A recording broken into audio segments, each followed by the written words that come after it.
experts from various organizations. Monday Agenda on Monday at 8:45 p.m. only on Capital Television.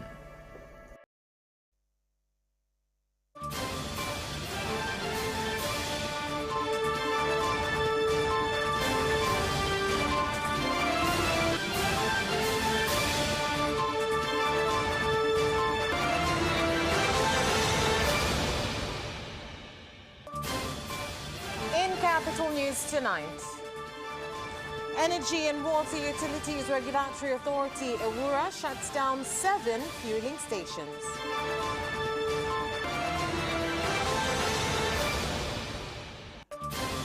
The government to invest in drones to fight against pests.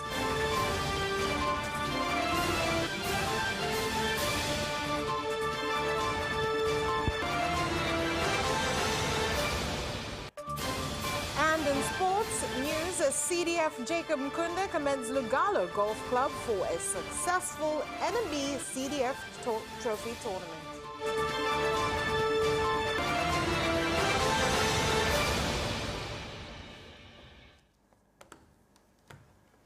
Good evening. This is Capital News at 9:30. My name is Vanessa Victor. Let's start things off with the national news. The Energy and Water Utilities Regulatory Authority, EWURA, has shut down 7 fueling stations for 6 months for delaying transportation of fuel to these stations, while others had fuel in their storage wells but did not sell it. Kampuni ya GBP ambayo ina vituo vingi hapa nchini maeneo mbalimbali, kule Tabora mjini kuna kituo ambacho tumekifungia kwa muda kwa sababu wataalamu wameenda pale, inspector wakajiridhisha kwamba walitakiwa kuendelea kufanya shughuli zao za kuuza mafuta, lakini walikuwa hawauzi mafuta, na tumejiridhisha tu kwamba kampuni hiyo ina mafuta ya kutosha na ni moja ya makampuni ambayo yana magara makubwa hapa nchini.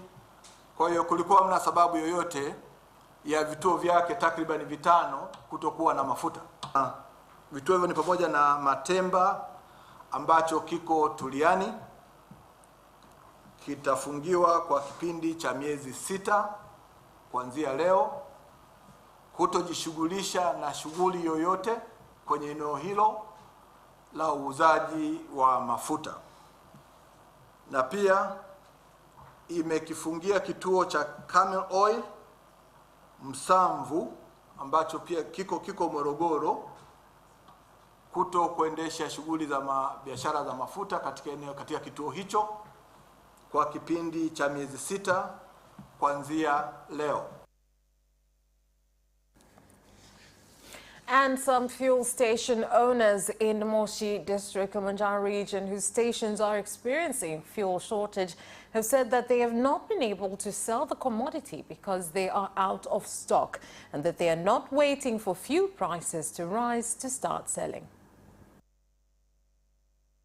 Jumamosi nimeshindwa kufanya kazi na jana nimeshindwa kupeleka hesabu. Imebidi leo asubuhi niende Shell nijaze mafuta. Shell ambayo ilikuwa ina mafuta nimedamka saa 10 usiku ili kupata mafuta, na Shell ambayo ilikuwa ina mafuta hapa Moshi ni Mount Meru tu. Kwa hiyo nikadamka pale saa 10 nikajaza mafuta mpaka sasa hivi hapa. Inaasiri maana unakuta mteja anakuja hapa anasema anataka nani bodaboda, mafuta hauna, sasa unafanyaje? Inabidi uangalie watu wanakokota nani pikipiki, watu wanasukuma nani magari. Changamoto ndio hizo yani. Mtu anaela mfukoni, ndio hivyo kenda na dumu unaambiwa uuziwi mpaka uende na gari. Kwa kweli changamoto ya mafuta bado ipo. Bado tuna changamoto ya mafuta. Hatupati vile ambavyo tulikuwa tukipata hapo awali. Inaonekana kama kuna shida. Tukiuliza tunaambiwa kwamba kuna shida. Kuna watu wanasema kwamba kuna shida ya mafuta kutokana na kwamba bei imepanda ya uagizaji kutokana na dola zilizopanda. Kwa hiyo wao gharama inakuwa kubwa kuagiza. Niwaombe sana wasiwaumize wananchi, mafuta watoe, na mimi nitapeleka watu wangu kwenda kudhibitisha katika haya maeneo. Wakisema hawana mafuta tutakwenda kupima. kweli wameniambia kwamba mkuu, tumefunga kituo kwa sababu petroli hakuna na tunafanya mchakato kwenye depot ili tupakilie mafuta yaje. Lakini nasikia wengine wanayo lakini hawauzi. Meanwhile, transporters and users of diesel and petrol in Njombe region have urged the government to address the problem of fuel shortage so as to allow for transport services to continue in the region, as the situation could lead to rise in fare prices as well as inflation of prices of various goods. Mafuta hatujui, foleni kama unavyoona hivi, na maana uchumi unazidi kurudi.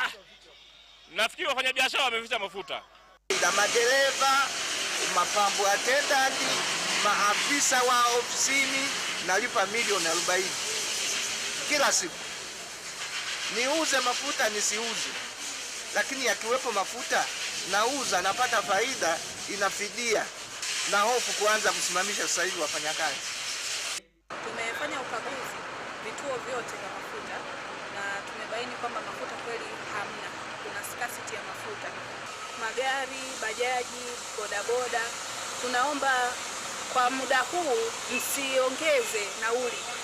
Tuendelee kufuata ule mwongozo tuliopewa nauli elekezi.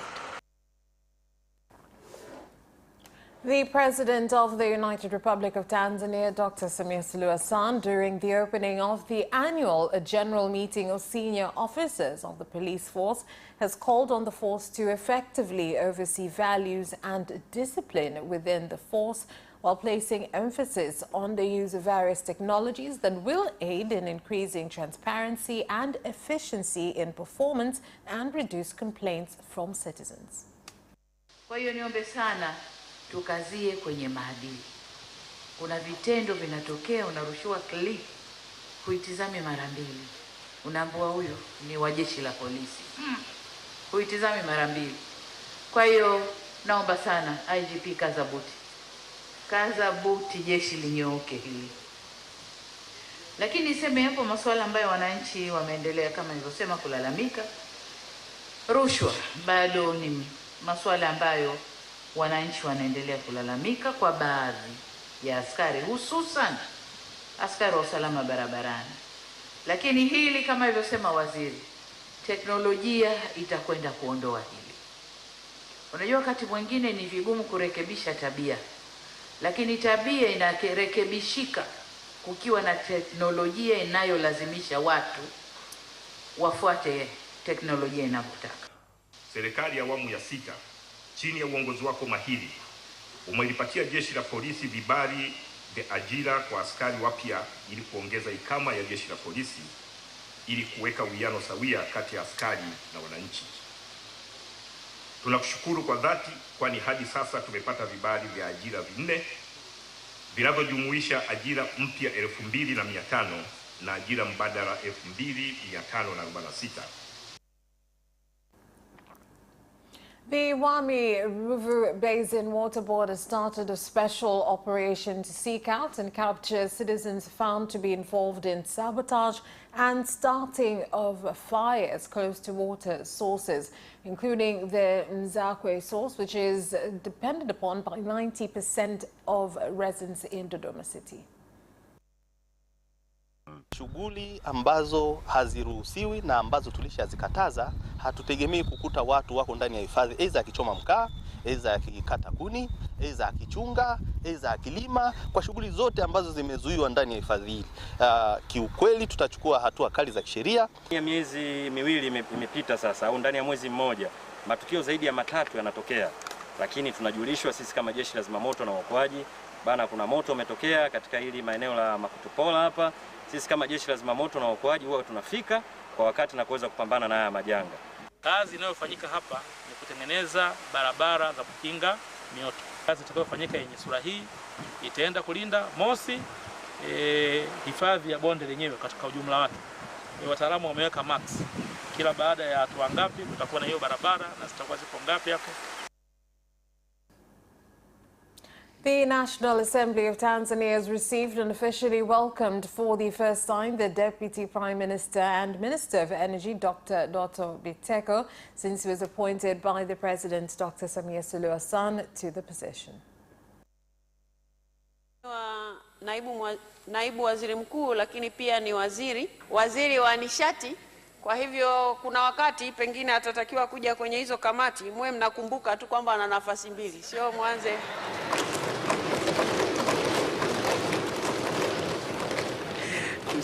msije kuwa mnamuitaita kama vile mlivyokuwa mnamuitaita huko nyuma. Mkoa wa Mbeya ni jiji, lakini hauna stendi yenye hadhi ya jiji. Sasa je, ni lini serikali itajenga stendi mkoa wa Mbeya? Kwa kuwa barabara ya Mafinga Kihansi inaungana na barabara ya Ifakara, Mlimba, Madeke mpaka Njombe Kibena Junction, kwamba ni lini sasa mkandarasi atakabidhiwa site na ujenzi uanze mara moja. As the International Forum on Food Systems in Africa is expected to begin tomorrow, September 5th, the scientific researchers and inventors for global food and security from different countries have advised input officers to help farmers know the health of their soil they farm in so that they can take into consideration the fertility of the land for their development.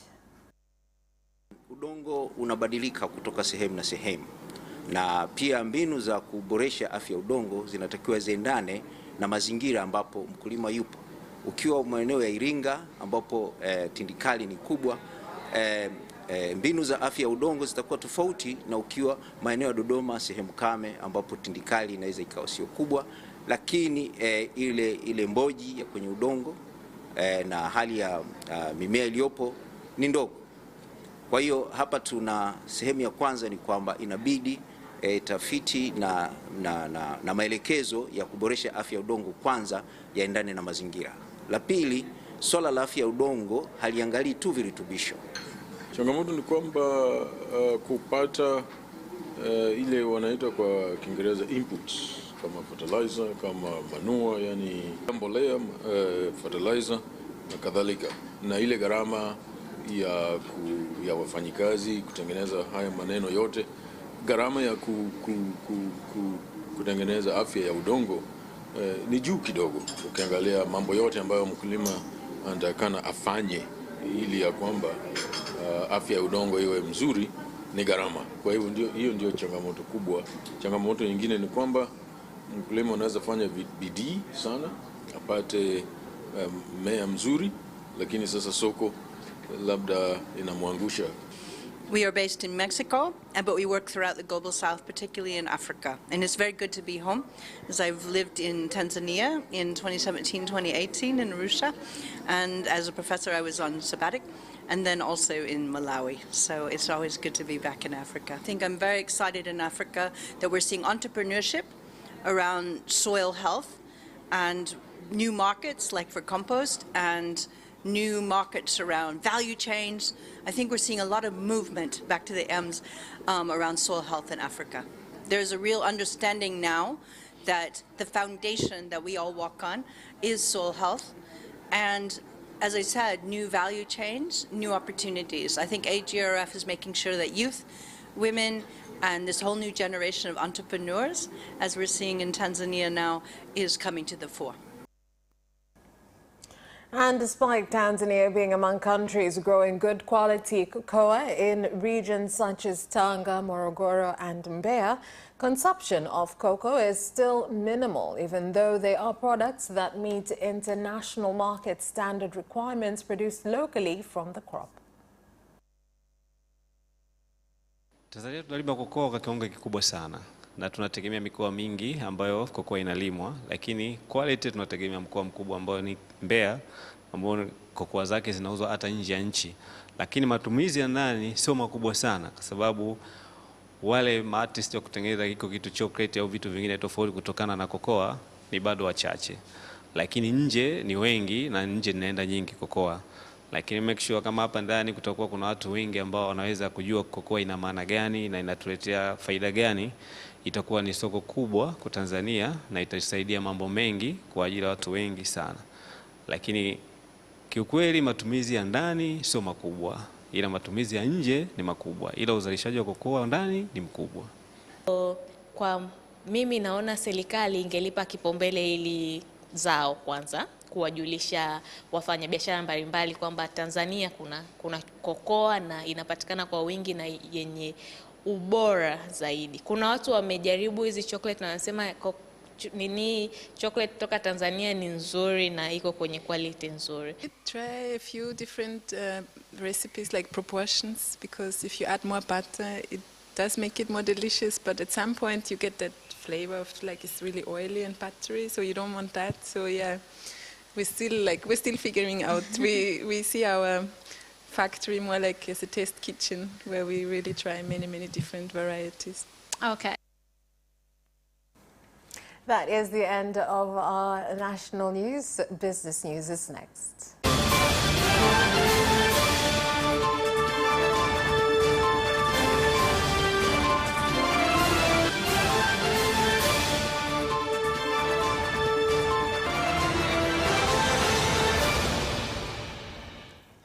In business news,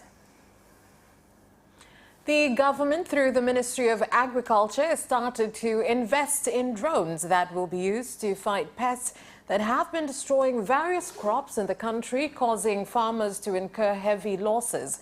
This was revealed in Dar es Salaam by the Minister of Agriculture, Hussein Bashe, during a meeting of agricultural ministers from countries in sub-Saharan Africa. Tanzania, we are pursuing ways now on increasing the number of airplanes to do these services, improving the Kilimo Anga unit. How can we use the local facilities and the technical know-how of DLCO, and how DLCO can access the local facilities in the member state countries to support each other on the region? Because the way we go, there is no way we have to complement each other. Whoever has financial muscles, when they support on their local facilities, that local facilities can be used to the region for the betterment of each other. Because whenever the problem happens in Uganda, Tanzania, Kenya, that problem also will be affecting ourselves. If we are losing almost 40% of the crop we produce, then we need to rethink outside the traditional way of doing things. Visumbufu ikiwemo magonjwa pamoja na wadudu kama hao niwataja, nzige wa jangwani, nzige wekundu, lakini pia kuelewa na viwavijeshi, ni kwamba ni visumbufu ambavyo visipodhibitiwa kwa wakati, maana yake vinaweza vikaharibu kabisa mazao na kupoteza kwa 100%. Kwa mfano takwimu zinaonyesha kwamba kwa kila mwaka kama dunia visumbufu tu, kwa mfano unavyoongelea magonjwa tu, ni karibia nchi dunia inatumia karibia dola za Kimarekani milioni 220 bilioni kwa mwaka, kwa maana katika kuadhibiti. Lakini tu kwenye wadudu ambao wanahama ni karibia dola za Kimarekani bilioni 70. Sasa utaona hiyo ni gharama kubwa. I'm also very happy to hear and welcome also my brother's suggestion, the Minister of Agriculture from the United Republic of Tanzania, that whatever local resources we have in one country, we should be able to use those resources across our member states. And I'm sure DLCO will be very willing and can be at the center of that initiative. Mobile phone operator Tigo has handed over 1 million shillings each to winners of the ongoing Chawote campaign, which enables users to win cash prizes as well as get airtime and SMS bonuses. Kwenye tukio lingine la kutoa zawadi kwa washindi wetu wa Chawote.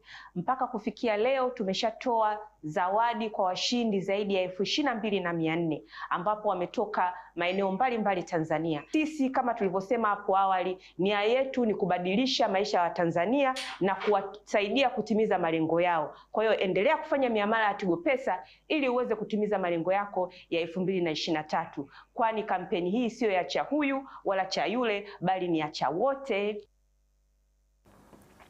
And stakeholders have said that concentrated efforts are needed to empower women in order to revolutionize agriculture, as they play a significant role in production activities in this sector. A more intentional attention to gender issues in agri-food systems. There's a lot of momentum right now on the need to pay attention to gender and women's empowerment and agri-food systems. And there's many issues that continue to plague agri-food systems with respect to gender gaps. Supporting women to fully participate in and benefit from diversified and climate-resilient economic opportunities beyond production. GROW will accelerate support to women-owned formal and informal small and medium enterprises by facilitating their access to financial, social, and knowledge capital. That's where we leave off with business news. Sports is up next.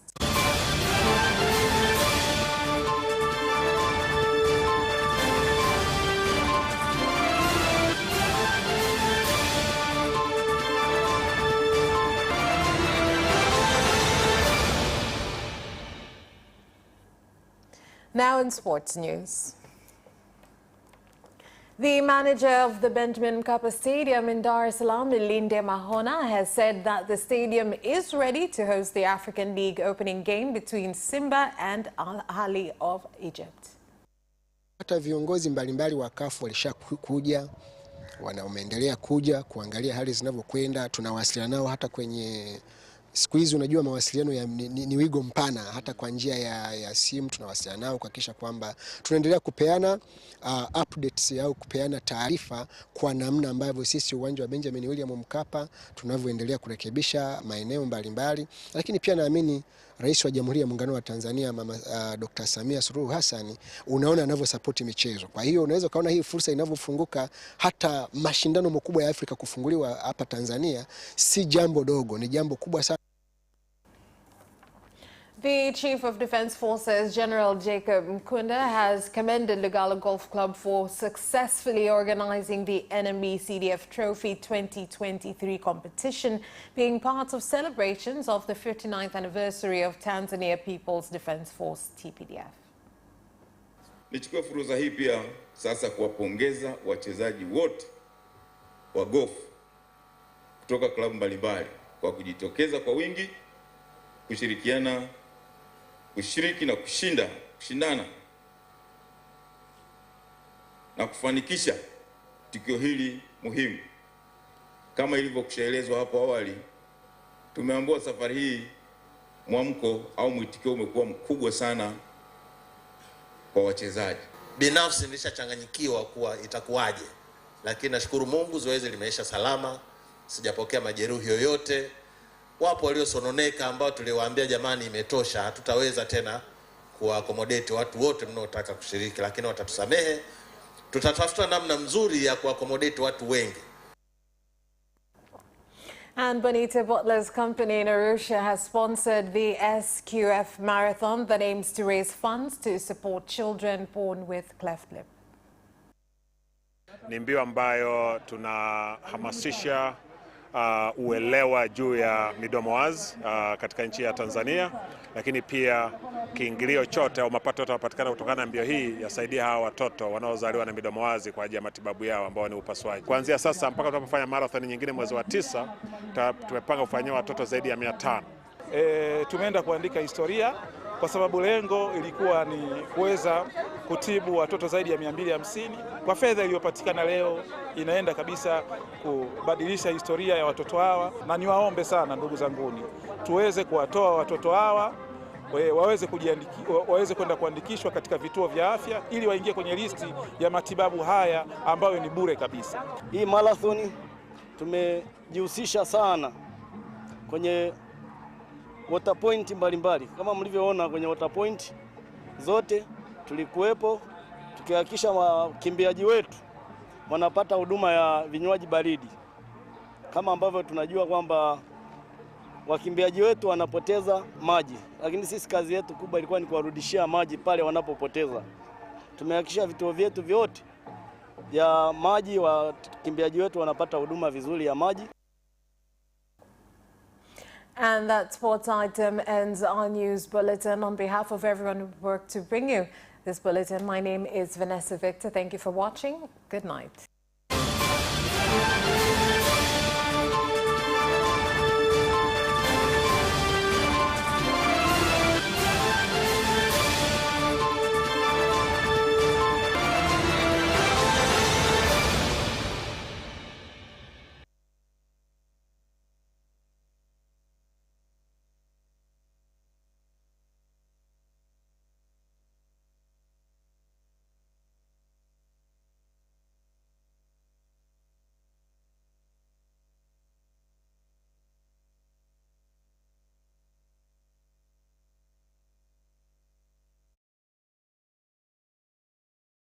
Watch Capital News at 9:30.